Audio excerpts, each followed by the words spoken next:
Youth generation ಬರಲಿ, ರಾಜಕಾರಣಿಗೆ youth generation ಬಂದ್ರೆ, ಯಾಕಂದ್ರೆ ಅವರು ಅನುಭವಿಸಿದಂಥ ಕಷ್ಟ ಏನು ಕಡಿಮೆ ಐತಿ ಜನಕ್ಕೆ, ಏನು ಕಷ್ಟ ಐತಿ ಜನಕ್ಕೆ ಅಂತ ಗೊತ್ತಿರ್ತದೆ. ಯಾಕಂದ್ರೆ ಇವ್ರಿಗೆ ಗೊತ್ತಿರಲ್ಲ. ಅವ್ರು ಎಲ್ಲೋ ಕುಂತು ಎಲ್ಲೋ ಬೆಳೆದು ಎಲ್ಲೋ ದುಡ್ಡು ಕೊಟ್ಟು ಗೇಸಿ ಎಲೆಕ್ಷನ್ ಅಂತ ಗೊತ್ತಿರ್ಬೇಕು. ನಿಮಗೆಲ್ಲ ಗೊತ್ತೇ ಇರ್ತದೆ, ಎಲ್ಲ ನೋಡ್ತೀರಿ. ಇವತ್ತು ದಿನ ಎಲ್ಲ ಫ್ರೀ ಮಾಡಿ ಫ್ರೀ ಅಂತ ಗೀಸಿ ಎಲ್ಲರ ಜೀವನ ಹಾಳು ಮಾಡಕತ್ತಾರ. ಎಷ್ಟೋ ಸ್ಟೂಡೆಂಟ್ ಜೀವನ ಹಾಳೆ ಆಗಿಬಿಟ್ಟದೆ. ಎಲ್ಲ ಕಲಸಿನ ಸರ್ವನಾಶ, ಏನೇನು ಉಳಿದಿಲ್ಲ. ಎಷ್ಟೋ ಈಗ ಏನಿಲ್ಲ ಅಂದರೆ ಲಕ್ಷ 2 ಲಕ್ಷ ಉದ್ಯೋಗ ಕೊಟ್ಟರೆ ಎಷ್ಟೋ ಫ್ಯಾಮಿಲಿಗಳು ಫರಾಗಿ ಹೋಗ್ತಾವೆ. ಈ ಲಕ್ಷ 2 ಲಕ್ಷ ಜನದ ಬಾಯಿಗೆ ಮಣ್ಣು ಹಾಕಿಸಿ ಎಲ್ಲ ಫ್ರೀ ಮಾಡಿಗೇಸಿ ಎಲ್ಲ ನಮ್ಮ ರಾಜ್ಯಕ್ಕೆ, ನಮ್ಮ ದೇಶಕ್ಕೆ, ನಮಗೆ ಎಲ್ಲ ಹೊಡ್ತದೆ. ನಮ್ಮಿಂದನೇ ಟ್ಯಾಕ್ಸ್ ಕಲೆಕ್ಟ್ ಮಾಡಿಗೇಸಿ ಹೋಗಿ ತಾವೇ ಹಾಕ್ತಾರೆ, ನಮಗೆ ಕಟ್ತಾರೆ. ಮತ್ತು ಅವ್ರಿಗೆ ಏನು ವ್ಯತ್ಯಾಸ ಏನಿರಲ್ಲ. ದಯವಿಟ್ಟು ಇಂಥವಕ್ಕೆಲ್ಲ ಆಸೆ ಬುದ್ಧಿಗೇಸಿ ನಾವು ಓಟುಗಳು ಮಾರಿಕೊಂಡು ತಿಂದೇಸಿ ಮುಂದಿನ ಜನ್ರೇಷನ್ಗೆ ಎಲ್ಲ ನಮ್ಗೆ ಕಷ್ಟ ಆಗುತ್ತೆ. ಯಾಕಂದ್ರೆ ಎಷ್ಟೇ ಸಾಲ ಮಾಡಿದ್ರು ಈ ಸಾವಿರಾರು ಕೋಟಿ ಸಾಲ ಇವತ್ತು ನಮ್ಮ ಕರ್ನಾಟಕ ಮೇಲೆ ಐತೆ. ಅದೆಲ್ಲ ನಾವೇ ಕಟ್ಬೇಕು ಹೊರತಾಗಿ ಅವ್ರು ಕಟ್ಟಾಗಿಲ್ಲ, ನಮ್ಮಿಂದನೇ ಕಟ್ಟಿಸ್ತಾರೆ ಅವರು. ಯಾಕಂದ್ರೆ ತಿಳ್ಕರಿ, ಹೀಗೆ ಎಲ್ಲ ಓದಿದವರು ಇದ್ದೇ ಇರ್ತಾರೆ ಮನೆಗೆ, ಪ್ರತಿ ಮನೆಗೆ ಸ್ವಲ್ಪ ತಿಳ್ಕೊಂಡು ಗೇಸಿ ಪ್ರತಿಯೊಂದು ಮನೆಗೆ ಓದಿದವ್ರು ಇರ್ತಾರೆ. ಓದಿದವ್ರನ್ನ ಕೇಳಿಗೇಸಿ ಒಂದು ಬಟ್ಟೆ ಸರಾಗಿಯೋ ಒಂದು ಬಾಟ್ಲಿಗೂ 500ಕ್ಕೂ ಹಾಕಿಸಿ ಅವ್ರಿಂದ ಹೋಗಿ ಭಿಕ್ಷೆ ಹತ್ತೋದು ಬೇಡ ಅಂತ ಹೇಳಕತ್ತಿ ನಾನು. ತಿಳ್ಕೊಂಡ್ಗೇಸಿ ಮುಂದಿನ ಜನ್ರೇಷನ್ಗೆ ಎಲ್ಲ ಯುವಕರು ಏನಪ್ಪ ಅಂದ್ರೆ, ಯುವಕರು ಬರಲಿ, ಕಾಂಪಿಟೇಷನ್ ನಮ್ಮ ಸ್ಪರ್ಧೆ ಪ್ರಪಂಚದಲ್ಲಿ ಹೆಂಗಿರ್ತದ ಆ ಥರ ಎಲೆಕ್ಷನ್ಗೆ ಕಾಂಪಿಟೇಷನ್ ಕೊಡಿ. ಏನೂ ಆಗಲ್ಲ.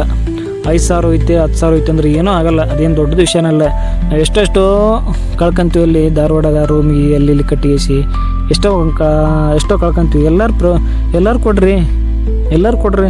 ಅವರಿಂದ ಅವರು MLA ನಿಂತಾರ, ನಾವ್ಯಾಕೆ ನಿಂದ್ರಮ್ಮ? ಬೇಡ. ಯಾಕೆ ಬೇಡ ಅಂದೆ? ಅಂಥದ್ದು ಬೇಡ.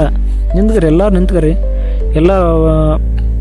ಎಲ್ಲರಿಗೂ ಯೂತ್ ಜನ್ರೇಷನ್ ಬರಲಿ, ರಾಜಕಾರಣಿಗೆ ಯೂತ್ ಜನ್ರೇಷನ್ ಬಂದ್ರೆ, ಯಾಕಂದ್ರೆ ಅವರು ಅನುಭವಿಸಿದಂಥ ಕಷ್ಟ ಏನು ಕಡಿಮೆ ಐತಿ ಜನಕ್ಕೆ, ಏನು ಕಷ್ಟ ಐತಿ ಜನಕ್ಕೆ ಅಂತ ಗೊತ್ತಿರ್ತದೆ.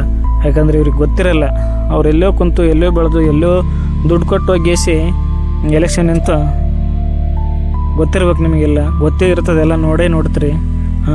ಇವತ್ತು ದಿನ ಎಲ್ಲ ಫ್ರೀ ಮಾಡಿ ಫ್ರೀ ಅಂತ ಗೀಸಿ ಎಲ್ಲರ ಜೀವನ ಹಾಳು ಮಾಡಕತ್ತಾರ. ಎಷ್ಟೋ ಸ್ಟೂಡೆಂಟ್ ಜೀವನ ಹಾಳೆ ಆಗಿಬಿಟ್ಟದೆ. ಎಲ್ಲ ಕಲಸಿನ ಸರ್ವನಾಶ, ಏನೇನು ಉಳಿದಿಲ್ಲ. ಎಷ್ಟೋ ಈಗ ಏನಿಲ್ಲ ಅಂದರೆ ಲಕ್ಷ 2 ಲಕ್ಷ ಉದ್ಯೋಗ ಕೊಟ್ಟರೆ ಎಷ್ಟೋ ಫ್ಯಾಮಿಲಿಗಳು ಫರಾಗಿ ಹೋಗ್ತಾವೆ. ಈ ಲಕ್ಷ 2 ಲಕ್ಷ ಜನದ ಬಾಯಿಗೆ ಮಣ್ಣು ಹಾಕಿಸಿ ಎಲ್ಲ ಫ್ರೀ ಮಾಡಿಗೇಸಿ ಎಲ್ಲ ನಮ್ಮ ರಾಜ್ಯಕ್ಕೆ, ನಮ್ಮ ದೇಶಕ್ಕೆ, ನಮಗೆ ಎಲ್ಲ ಹೊಡ್ತದೆ. ನಮ್ಮಿಂದನೇ ಟ್ಯಾಕ್ಸ್ ಕಲೆಕ್ಟ್ ಮಾಡಿಗೇಸಿ ಹೋಗಿ ತಾವೇ ಹಾಕ್ತಾರೆ, ನಮಗೆ ಕಟ್ತಾರೆ. ಮತ್ತು ಅವ್ರಿಗೆ ಏನು ವ್ಯತ್ಯಾಸ ಏನಿರಲ್ಲ.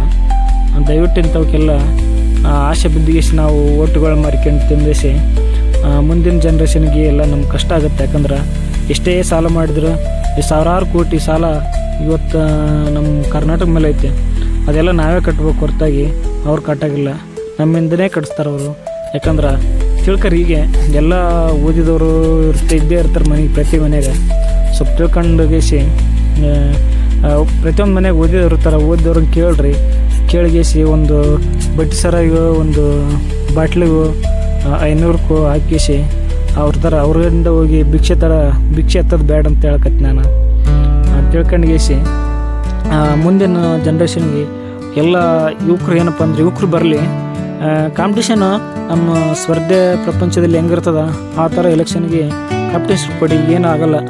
5,000 ಐತೆ 10,000 ಐತೆ ಅಂದ್ರೆ ಏನೂ ಆಗಲ್ಲ. ಅದೇನು ದೊಡ್ಡದು ವಿಷಯನಲ್ಲ. ನಾವು ಎಷ್ಟೋ ಕಳ್ಕೊಂತೀವಿ. ಅಲ್ಲಿ ಧಾರವಾಡದ ರೂಮಿಗೆ ಅಲ್ಲಿ ಕಟ್ಟಿಗೇಸಿ ಎಷ್ಟೋ ಕಳ್ಕೊಂತೀವಿ.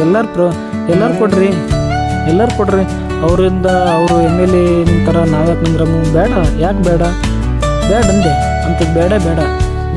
ನಿಂತ್ಕರಿ. ಎಲ್ಲರಿಗೂ